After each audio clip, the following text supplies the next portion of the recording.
4 keys to profitable direct mail in 2013. Very important to think about direct mail when starting your new small business. 4 keys. Number 1, there are new postage rates for folded self-mailers. Uh, I am a staunch advocate of direct mail. I've been doing direct mail for over 40 years in different capacities, some extremely targeted direct mail, targeted to individuals, targeted to businesses, as well as targeted to neighborhoods and zip codes. In the mid 80s, I was a broker of direct mail and literally was responsible for millions of pieces of direct mail um, in the mid 80s. It is important to understand the postage rates because that's your biggest expense in creating a piece of direct mail. I also will say that make sure you do your research on the direct mail piece that you want to do is acceptable by the post office. When I designed this postcard, uh, I actually created, it's a very simple design, but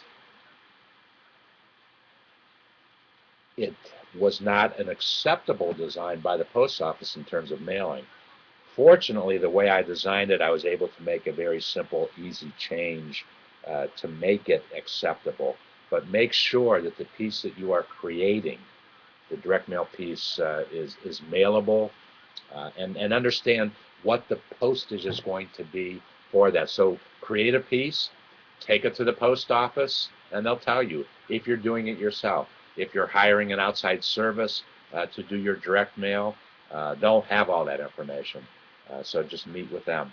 Okay, number 2, mail file optimization. You hear that word optimization.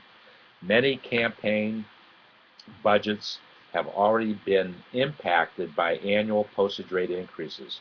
To avoid additional costs associated with undeliverable mail, marketers must be diligent about database maintenance and list preparation.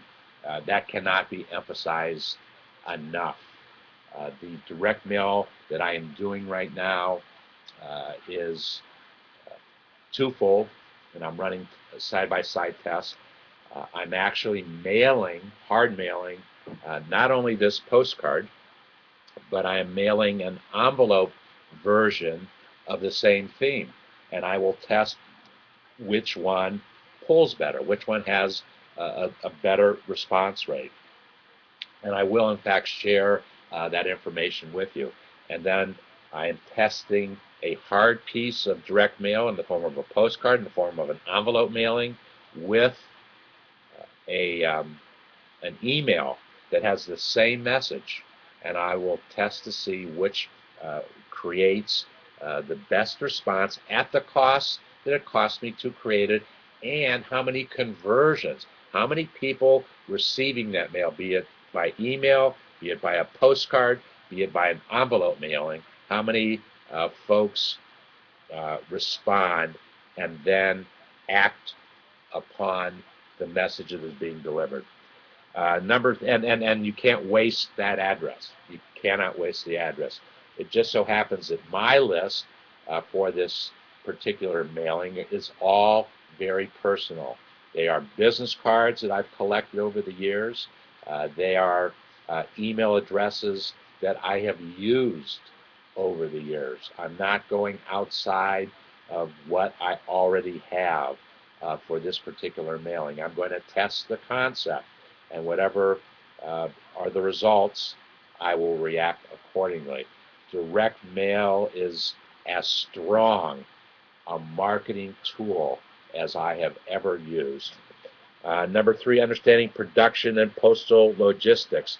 I just alluded to that they changed. Things have changed over the years, and because I haven't been doing as much. Well, I haven't done a postcard mailing in about a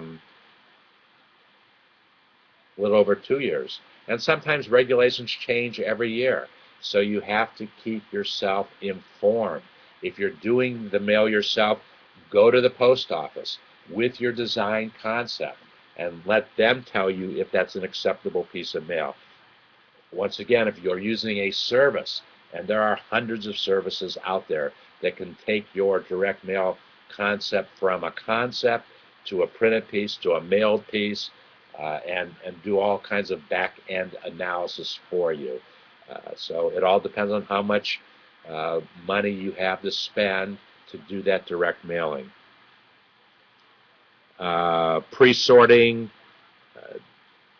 destination entry, co-palletization, co-mingling, logistics planning. Those are all things that I used to worry a great deal about in the 80s when I was doing a lot of direct mail. Since I don't do as much now and I just do single kind of mailings, test mailings that don't have a lot of volume to them. So my thought process is a little bit different than if my ultimate plan out of the box is to do 1,000,000 pieces.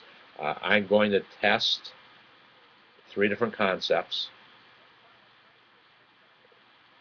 as I do my analysis of which were best based upon how much money I spent, what kind of response rate I got, what kind of conversion rate, how many people actually bought.